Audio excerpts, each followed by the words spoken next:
I'm Robin Carlin at the Denver Post Sports Desk. Ruled out for Sunday's Broncos game against the Chargers are safety TJ Ward and nose tackle Sylvester Williams.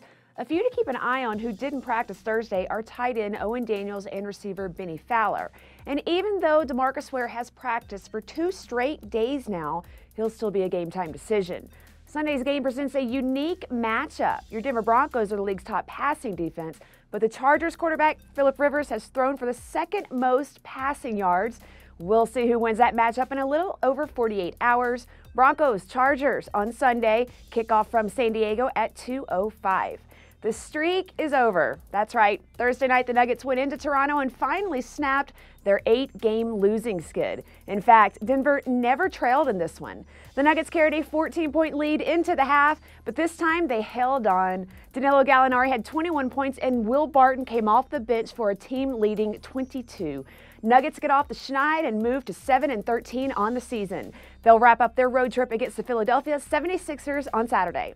Staying out east, the Avalanche picked up a win last night as well. They faced the Rangers in the Big Apple and grabbed a 2-0 lead in the second period behind goals from Chris Wagner and Matt Duchene. That was Dutchy's 14th goal on the season. New York made things interesting when Oscar Lindberg found the back of the net in the third, but Varley held on for the win. Next up, the Avs head to Minnesota to face the Wild on Saturday.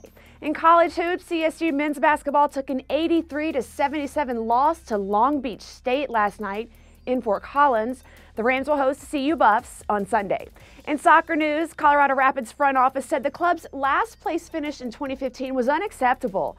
And on Thursday, down came the axe. They released 12 players, including the club's longest tenured player, Drew Moore, and their 2015 team MVP, Vicente Sanchez. And don't forget the high school football state championship games on Saturday. The 4A game featuring Loveland and Windsor and the 5A game Valor versus Pomona will be held at Sports Authority Field. You're now up to date. For more on these stories and others, pick up a copy of the Denver Post and be sure to download our game day tracker for every Broncos game for live news, analysis, highlights, and reactions at denverpost.com/Broncos. I'm Robin Carlin at the Sports Desk with some of our top stories from DPTV.